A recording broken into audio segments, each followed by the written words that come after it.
Mes chers compatriotes, le 1er février 2019, à 19 h, les portes de la prison se sont ouvertes pour le président Laurent Gbagbo et moi. Aujourd'hui, je peux enfin m'adresser à vous en homme libre. Pendant ces longues années de détention, j'ai sans cesse pensé à vous, à vos familles, à tous ceux qui vous sont chers, ainsi qu'à notre bien le plus précieux que nous avons en commun, notre pays, la Côte d'Ivoire. Si le fil du dialogue a été rompu par les circonstances que vous savez, rien de vos questionnements, de vos inquiétudes relatives à l'avenir de notre nation ne m'ont échappé. Pas plus que les douleurs qui vous ont affligé et qui continuent malheureusement de vous habiter aujourd'hui encore, semblant jeter un voile épais sur l'avenir. Notre avenir que nous sommes pourtant obligés de réinventer ensemble. C'est ce dialogue que je renoue aujourd'hui avec vous tous, sans exclusive. Quelle qu'a été votre opinion sur ce que j'ai vécu? Que vous m'ayez accablé ou que vous n'ayez jamais vacillé dans la confiance placée en moi, je suis heureux, très heureux de me retrouver en votre compagnie en homme libre. Je conçois que dans notre pays ballotté, martyrisé par une tempête si féroce et interminable, chacun a eu 1000 raisons d'être mécontent et de se laisser gagner par la rage et la haine. Pourtant, ici et maintenant, mon message à votre endroit est d'abord un message d'apaisement. Ensuite, ce que me dicte mon cœur en ce moment, c'est de vous dire toute mon affection. Ma singulière et profonde affection. En vous l'exprimant, je ne vous rends qu'une infime partie de soutien et de l'immense amour que vous avez bien voulu me témoigner pendant ma détention. C'est pourquoi, à vous tous, singulièrement ceux dont il m'a été impossible de répondre aux nombreux messages de soutien, d'encouragement et d'invitation à tenir bon, je voudrais dire un grand merci. Je suis entré en prison nue. J'en sors, l'esprit en paix, le cœur plein d'amour, les bras chargés de ce que vous m'avez offert. Dans cette séquence si significative, comment oublier mes sœurs, mes frères, la diaspora ivoirienne et africaine? Ces gens formidables qui, pendant plusieurs années, ont bravé le froid polaire, la distance, pour nous apporter leur soutien qui nous a été très réconfortant. Soyez rassurés. La reconnaissance que je vous dois, elle est à nulle pareille. Merci. 1000 fois merci. Que le Tout-Puissant vous rende au centuple tous les efforts que vous avez fournis et tous les sacrifices que vous avez consentis pour nous.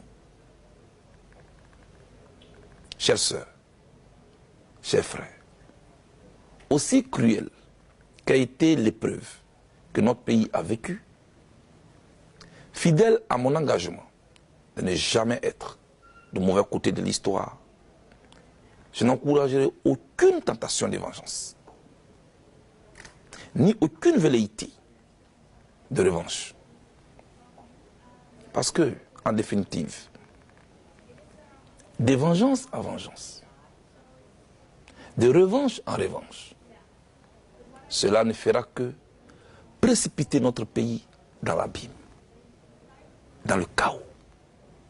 Bref, dans un déclin irréversible. En revanche, je suis disposé à encourager toutes les initiatives en faveur de l'édification d'une société qui sache tirer les leçons de son passé douloureux. Pour moi, même si les circonstances de l'histoire nous ont imposé cette crise qui a retardé le développement de notre pays et qui continue d'endeuiller de nombreuses familles, nous ne sommes pas obligés de prolonger ce conflit. Ne nous y trompons jamais. Les sociétés qui avancent, les pays qui engrangent d'importantes victoires sur le marché concurrentiel du développement sont ceux qui savent tirer les enseignements, tous les enseignements, des événements douloureux qui jalonnent leur histoire et forgent leur communauté de destin. Chers compatriotes, mon engagement pour la paix et la réconciliation n'obéit à aucune démarche intéressée ni à aucune tactique politicienne. Il est sincère et appuyé sur des convictions fortes, ayant pour but de faire grandir notre pays. En effet, au regard de notre actualité sociopolitique, chaque jour, les murs de méfiance gagnent en épaisseur et en hauteur. Le fossé social, quant à lui, et c'est peu dire, continue de se creuser avec une obstination que rien ne semble arrêter. Et manifestement, vous semblez à nouveau habité par la peur. Cette grande hantise qui accompagne, comme d'habitude, les processus électoraux ivoiriens semble encore de retour. Est-ce une fatalité? Non, absolument pas.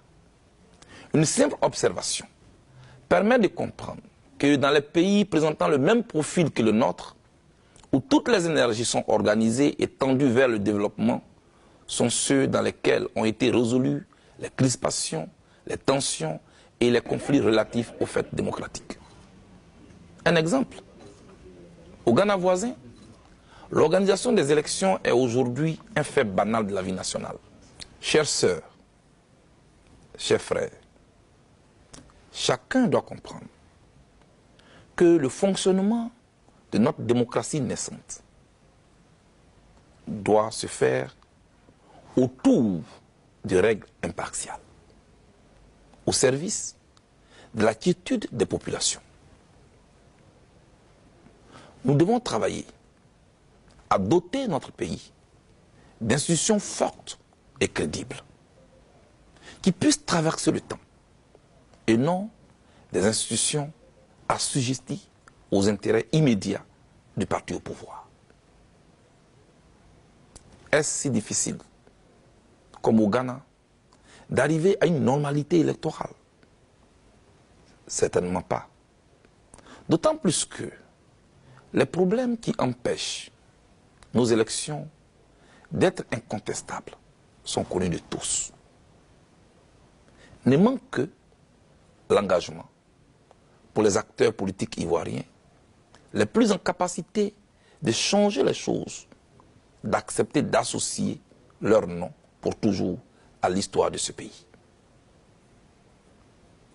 Malheureusement, je sais qu'ils s'en trouveront pour moquer un tel rêve.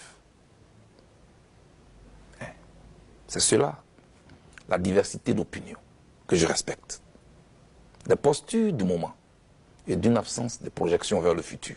Néanmoins, permettez-moi encore une fois d'insister et d'espérer qu'avec un peu de bonne volonté, d'engagement et de détermination, les fils et les filles de la Côte d'Ivoire se parlent de nouveau pour ramener notre pays sur les rails de la paix, gage de tout développement.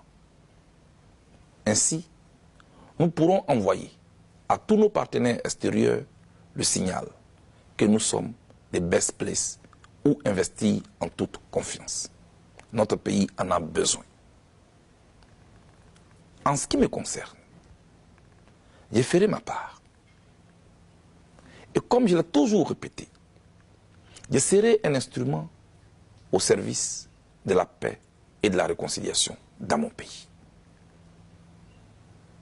Savoir reconnaître ses erreurs, assumer ses responsabilités, quelles qu'elles soient, voilà la voie vers la rédemption.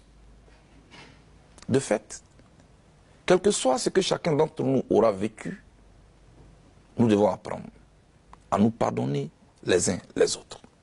Et je le répète, quel que soit ce que chacun d'entre nous aura vécu, nous devons apprendre à nous pardonner les uns les autres. Pour moi, le pardon est une étape inévitable à la reconstruction d'une Côte d'Ivoire nouvelle.